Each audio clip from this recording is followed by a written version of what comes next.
ఓం గంగణపతయ నమ. ఐం సరస్వత్యే నమ. ఓం నమ శివాయ. శివాయ గురవే నమ.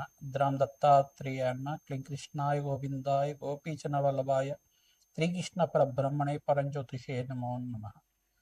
ఓం నమో భగవతే మేధా దక్షిణామూర్తి మహ్యం మేధాం ప్రజ్ఞం ప్రయచ్చ స్వాహ. శ్రీరామ జయ రామ జయ జయ రామ రామాయ నమ. క్రీం క్రీం మహాకాళికాయ నమ. షిండీ పరాంబికాయ నమో నమ. గాయత్రి పరాంబికాయ నమ. శ్రీం బగ్లాముఖి దేవ్యే నమ. హ్రీం బగ్లాముఖి దేవ్యే నమో నమ. యూట్యూబ్ ప్రేక్షకులందరికీ కూడా నమస్కారం అండి. నేను పాలపర్తి గురునాథ శర్మ, జ్యోతిష్యం వాస్తు సిద్ధాంతిని. మీకంతా కూడా గోచారరీత్యా గ్రహాల యొక్క గ్రహస్థితి అంతా కూడా విశ్లేషణ చేయడం జరుగుతుంది. ఈ రోజునంతా కూడా ప్రధానంగా చూసుకుంటే మనం చెప్పబోయే టాపిక్ ఏంటంటే, జన్మజాతకం ప్రకారంగా మీ యొక్క గురుబలం పెరగాలి అంటే కనుక ఎటువంటి ఈ యొక్క పరిష్కారం ఆచరించాలి, ఏ దేవత ఆరాధన అంతా కూడా యొక్కరంగా ఉంటుంది, బృహస్పతి అనుగ్రహం వల్ల ఏ యొక్క సిద్ధులంతా కూడా లభించడానికి ఆస్కారం ఉంటుంది, అంటే ఏ కార్యాలంతా కూడా మంచి జరగడానికి ఆస్కారం ఉంటుంది. ప్రధాన బృహస్పతి గురించి చెప్పుకోవాలి అంటే కనుక బృహస్పతి గ్రహం అంతా కూడా అత్యంత శుభగ్రహంగా చెప్పడం జరుగుతుంది. బృహస్పతి అంటేనే గురు కటాక్షం ఇచ్చేవారుగా చెప్పడం జరుగుతుంది. ప్రధానంగా గురుగ్రహానికంతా కూడా ప్రధానంగా అంగీరస మహాముని యొక్క కుమారుడిగా చెప్పడం జరుగుతుంది. అంగీరసుడు అని చెప్పేసి అనడం. ప్రధానంగా బృహస్పతి అనుగ్రహం వల్ల రాజయోగం సిద్ధిస్తుంది. గురుకటాక్షం వల్లనే వివాహాది శుభకార్యాలు జరుగుతాయి. గురుబలం పెరగాలి అంటే కనుక జన్మజాతకంలో బృహస్పతి అంతా కూడా శుభమైన స్థానంలో యోగకరంగా ఉండాలి. ప్రధానంగా ఎవరి జాతకరీత్యా అయితే కనుక లగ్న స్థితిగా ఉంటే కనుక, లగ్నంలో బృహస్పతి ఉంటే కనుక రాజయోగ కారకుడిగా మారడం జరుగుతుంది. లక్ష దోషాలు పోతాయి అంటారు. ప్రధానంగా చూసుకుంటే బృహస్పతి అనుగ్రహం వల్ల సకల కార్యసిద్ధి కలగడానికి ఆస్కారం ఉంటుంది. వివాహాది శుభకార్యాలు జరగాలన్నా, సంతాన యోగము, వంశాభివృద్ధి కలగాలన్నా, ప్రధానంగా శాస్త్ర విద్యకి ప్రధానంగా చూసుకుంటే వేద పండితులు కావాలన్నా, పాండిత్యం కలగాలి అన్నా, సకల శాస్త్ర విషాదులుగా చెప్పడం జరుగుతుంది. బృహస్పతి అంతా కూడా చూసుకుంటే సకల శాస్త్ర ప్రావీణ్యుడిగా చెప్పడం జరుగుతుంది. దేవతల యొక్క గురువుగా చెప్పడం జరుగుతుంది.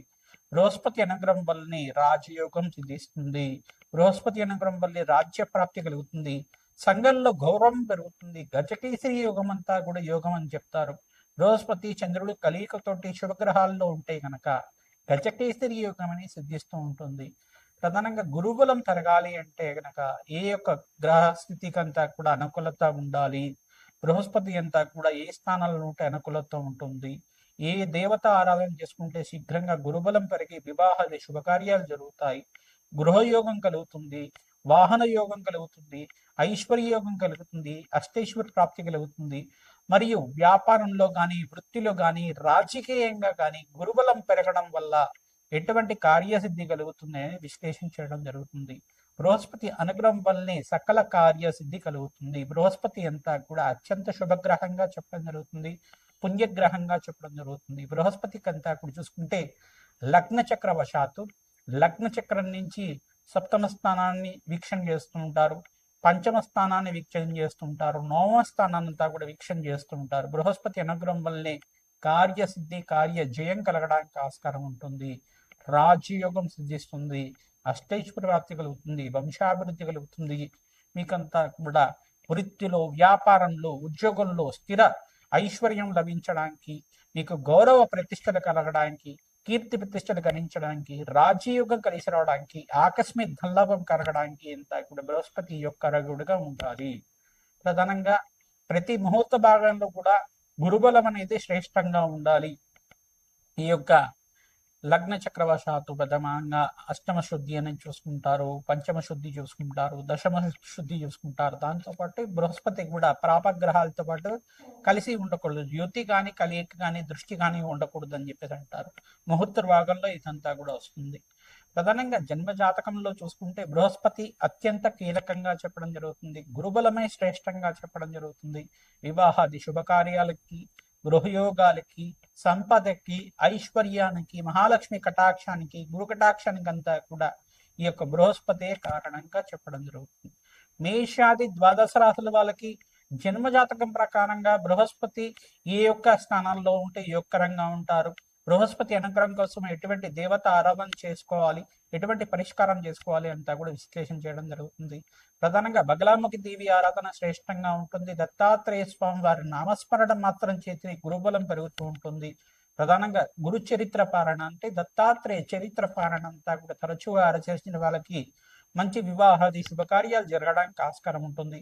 శ్రీకృష్ణ పరమాత్మ ఆరాధన కూడా యోగకరంగా ఉంటుంది. తులసిమాలతోటి నిత్యం ఈ యొక్క శ్రీకృష్ణ పరమాత్మ ఆరాధన చేయడం వల్ల, రాధాకృష్ణుల ఆరాధన దేవాలయంలో అంతా కూడా ఆరాధన చేయడం వల్ల విశేషమైన గురుబలం పెరగడానికి, ఈ యొక్క రుక్ని కళ్యాణం చేయించుకోవడం వాళ్ళకి శీఘ్రంగా కళ్యాణ యోగం సిద్ధించడానికి ఆస్కారం ఉంటుంది. సీతారాముల కళ్యాణం అంతా కూడా దేవాలయ ప్రాంగణంలో ఎవరైతే నిత్యం చేస్తుంటారో గురుబలం పెరిగి జాతక ఇచ్చా శీఘ్ర వివాహ యోగం సిద్ధించడానికి, అతి శీఘ్ర వివాహ యోగం సిద్ధించడానికి ఆస్కారం ఉంటుంది.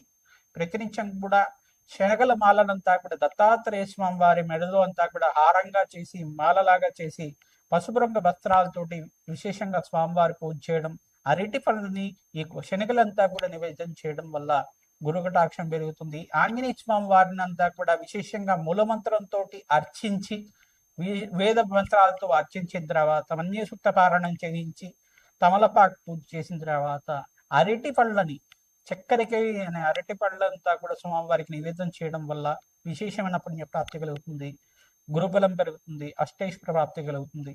శ్రీరామ జయ రామ జయ జయ రామ రామ నామాన్ని ప్రతినిత్యం కూడా నామస్మరణ చేస్తూ ఉండాలి. తద్వారా గురు కటాక్షం పెరుగుతుంది. జయ గురు దత్తాత్రేయ.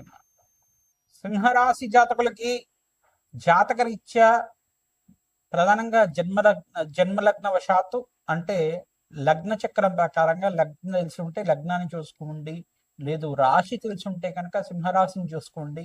సింహలగ్నము సింహరాశి జాతకులు ప్రధానంగా చూసుకుంటే సింహలగ్న జాతకులకి ప్రధానంగా బృహస్పతి అత్యంత శుభుడిగా చెప్పడం జరుగుతుంది.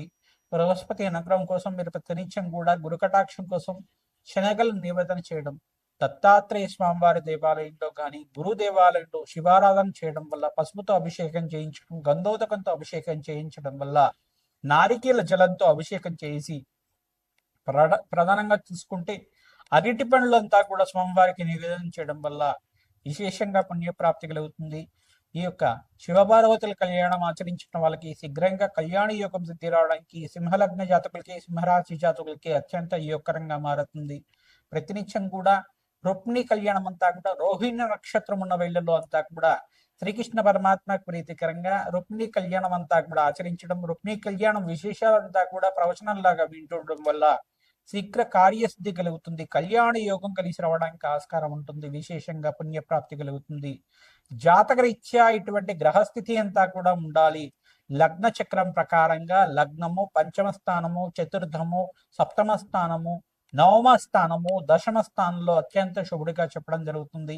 యోగకారకుడిగా, ధనకారకుడిగా, సంతాన కారకుడిగా, వంశాభివృద్ధి కారకుడిగా, వివాహాది శుభకార్యాలు జరగాలన్నా, ప్రధానంగా గృహయోగం సిద్ధించాలి, మంచి పేరు ప్రఖ్యాతలు గలించాలి అన్న, సంఘంలో గౌరవం పెరగాలి, సకల వ్యాపారంలో చూసుకుంటే గనక అఖండమైన ఐశ్వర్య యోగం కలగాలి అన్న, పేరు ప్రఖ్యాతలు గలించాలన్నా, విదేశీయాన యోగం కలగాలి అన్నా, రాజయోగం కలిసి రావాలన్నా, రాజకీయంగా కూడా పొలిటికల్ రంగంలో మంచి పేరు ప్రఖ్యాతలు గణించాలి, మంచి పదవిలు పెంచాలి అన్నా కానీ బృహస్పతి యొక్క అనుగ్రహం కలగాలి, గురుబలం ఉండాలి.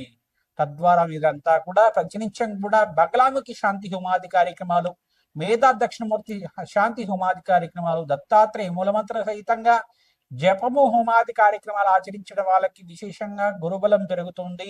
శనగలంతా కూడా గురువారం గురుహోరలు అంతా కూడా బ్రాహ్మణునికి శనగలంతా కూడా దానం చేస్తూ ఉండాలి. పసుపు రంగు వస్త్రము మరియు అరటి పండ్లు మరియు పనస పండు అంతా కూడా స్వామివారికి ప్రీతికరంగా ఉంటుంది. కావున మీరంతా కూడా దక్షిణ సహితంగా దానం చేసుకుంటూ ఉండడం వాళ్ళకి విశేషంగా గురుబలం పెరుగుతుంది.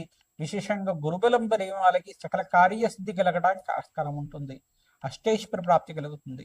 శ్రీమాత్రే నమః.